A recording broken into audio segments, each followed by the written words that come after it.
Cerita jenaka Abu Nawas, istana raja hancur karena lalat. Abu Nawas tertunduk sedih saat mendengar perkataan istrinya. Tadi pagi, atas perintah langsung dari raja, beberapa pengawal kerajaan membongkar dan menggali rumahnya dengan paksa. Istrinya memberitahukan Abu Nawas bahwa perintah untuk menggali rumahnya itu disebabkan karena raja bermimpi di bawah rumah Abu Nawas terdapat emas dan permata yang tak ternilai harganya.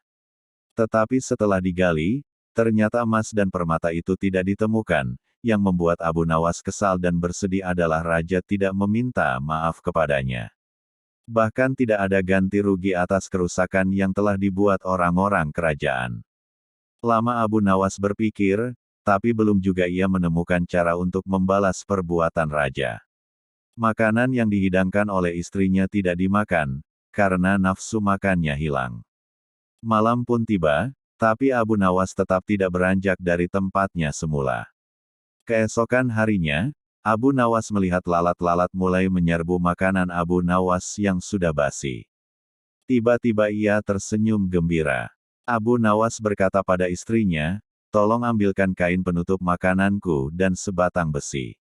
"Untuk apa?" tanya istrinya bingung. "Aku akan membalas perbuatan raja yang seenaknya merusak rumah kita," jawab Abu Nawas. Dengan wajah berseri-seri, Abu Nawas berangkat menuju istana. Tiba di istana, Abu Nawas memberi salam hormat dan berkata kepada raja, "Maaf raja, aku menemuimu untuk mengadukan perlakuan tamu-tamu yang tak diundang. Mereka memasuki rumahku tanpa izin dan berani memakan makananku. Siapakah tamu-tamu yang tak diundang itu, wahai Abu Nawas?" tanya sang raja. "Lalat-lalat ini, raja," kata Abu Nawas sambil membuka penutup piringnya. "Kalau bukan kepadamu, kepada siapa lagi aku harus mengadukan ketidakadilan ini?" Lanjut Abu Nawas. "Keadilan seperti apa yang kamu inginkan dariku?" tanya raja. "Aku hanya ingin mendapatkan izin tertulis dari raja untuk bisa menghukum lalat-lalat ini," jawab Abu Nawas. Meskipun terdengar aneh, tapi raja tidak bisa menolak permintaan Abu Nawas, karena saat itu para menteri sedang berkumpul di istana. Raja merasa malu jika menolak permintaan rakyatnya. Dengan terpaksa, raja akhirnya membuat surat izin yang isinya membolehkan Abu Nawas untuk memukul lalat-lalat itu dimanapun mereka hinggap. Tanpa menunda-nunda lagi, Abu Nawas segera mengusir lalat-lalat dari piringnya.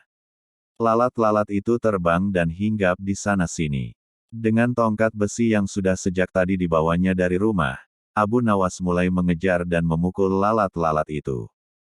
Seekor lalat hingga di kaca, Abu Nawas pun memukul kaca itu hingga pecah. Begitupun dengan lalat-lalat lain yang menempel di vas bunga dan patung hias. Abu Nawas memukulkan tongkat besinya ke segala arah, sehingga sebagian perabotan istana hancur. Bahkan, Abu Nawas nekat memukul lalat yang kebetulan hinggap di guci sang raja.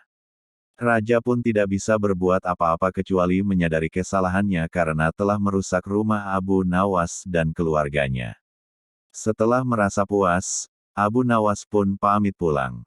Kini barang-barang kesayangan raja telah hancur. Bukan itu saja, raja juga merasa malu.